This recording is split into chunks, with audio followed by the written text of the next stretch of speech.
ಜಿಲ್ಲೆ ಗುಬ್ಬಿ ತಾಲೂಕು ಚೇಳೂರು ಗ್ರಾಮದಲ್ಲಿ ಶ್ರೀ ಬಸವೇಶ್ವರ ಚಿತ್ರಮಂದಿರ ಮಾಜಿ ಚಿಮ್ಮನ್ ಸಿಎನ್ ತಿಮ್ಮೇಗೌಡರ ವಾರ್ಷಿಕ ಪುಣ್ಯಸ್ಮರಣೆ ಸಮಾರಂಭ ನಡೆಯಿತು.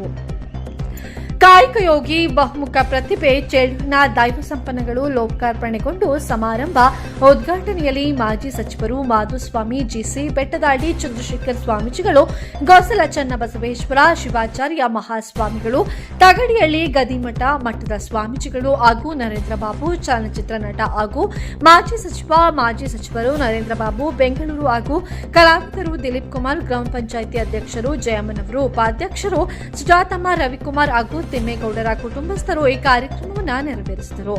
ಪುಸ್ತಕ ಬಿಡುಗಡೆಯನ್ನ ಲೋಕಾರ್ಪಣೆ ಮಾಡಿ ತಿಮ್ಮೇಗೌಡರು ಮಾಡಿದ ಇತಿಹಾಸದ ಬಸವಣ್ಣ ಶಿವಶರಣರು ಎಂದು ಹಿರಿಯರ ಲಿಂಗೈಕ್ಯ ಶ್ರೀ ಎಂ ತಿಮ್ಮೇಗೌಡರು ವಾರ್ಷಿಕ ಪುಣ್ಯ ಸ್ಮರಣೆಯನ್ನ ಶ್ರೀ ಸಿದ್ಧಗಂಗಾ ಮಠದ ಸ್ವಾಮೀಜಿಗಳು ಶಿವಸಿದ್ದೇಶ್ವರ ಮಹಾಸ್ವಾಮಿ ಉತ್ತರಾಧಿಕಾರಿ ಸಿದ್ಧಗಂಗಾ ಮಠ ತುಮಕೂರು ಪರಮ ಪೂಜ್ಯ ಹಿತವಚನಗಳನ್ನ ಮೊಟ್ಟ ಮೊದಲಿಗೆ ಚೇಳೂರಿನಲ್ಲಿ ಮಾತನಾಡಿದರು.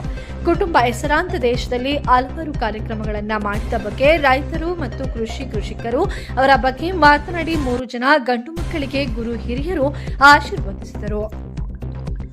ತಾಯಿ ಪುಟ್ಟಮ್ಮನವರು ಸೊಸೆ ಮತ್ತು ಮೊಮ್ಮಕ್ಕಳ ಜೊತೆ ಪುಣ್ಯ ಕಾರ್ಯವನ್ನ ಮಾಡಿದರು.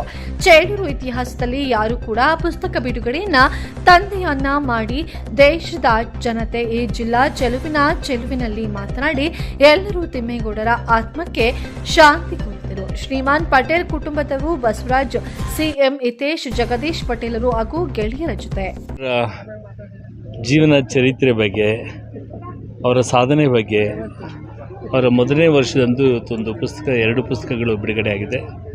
ಕಾಯಕ ಯೋಗಿ ಅಂತಕ್ಕಂಥದ್ದು ಮತ್ತು ಬಹುಮುಖ ಪ್ರತಿಭೆ. ಈ ತಿಮ್ಮೇಗೌಡರ ಬಗ್ಗೆ ಹೇಳೋದಕ್ಕೆ ಪದಗಳೇ ಇಲ್ಲ. ಅಂಥ ಒಂದು ಅದ್ಭುತ ಸಾಧಕ, ಒಬ್ಬ ಕೃಷಿ ಯೋಗಿ, ಕೃಷಿ ಋಷಿ. ನಾನು ಯಾವಾಗಲೂ ಹೇಳ್ತಾ ಇರ್ತೀನಿ, ಆಡು ಮುಟ್ಟದ ಸೊಪ್ಪಿಲ್ಲ, ಬಾಣ ರಚಿಸದ ಕಾವ್ಯವಿಲ್ಲ. ತಿಮ್ಮೇಗೌಡರು ಸ್ಪಂದನೆ ಮಾಡಿದಂಥ ಕ್ಷೇತ್ರನೇ ಇಲ್ಲ. ಚೇಳೂರಿನಲ್ಲಿ ಅವರು ಒಂದಲ್ಲ ಎರಡಲ್ಲ, ಕೃಷಿ ಇರ್ಬೋದು, ತಂತ್ರಜ್ಞಾನ ಇರ್ಬೋದು, ಸೇವಾ ಕ್ಷೇತ್ರ ಇರ್ಬೋದು, ಮತ್ತು ಎಲ್ಲ ನೋಡಿದ್ರೆ ಅಷ್ಟು ಅದ್ಭುತವಾದ ಸಾಧನೆಯನ್ನು ಮಾಡಿರ್ತಕ್ಕಂಥದ್ದು. ಅವರ ಹಳ್ಳಿಯಿಂದ ದಿಲ್ಲಿವರೆಗೂ ಇಡೀ ವಿಶ್ವದಲ್ಲಿ ಯಾವುದೇ ಕೃಷಿಗೆ ಸಂಬಂಧಪಟ್ಟಂಥ ಚಟುವಟಿಕೆಗಳಿದ್ದಾಗ ಸಕ್ರಿಯವಾಗಿ ಭಾಗವಹಿಸ್ತಾಯಿದ್ರು.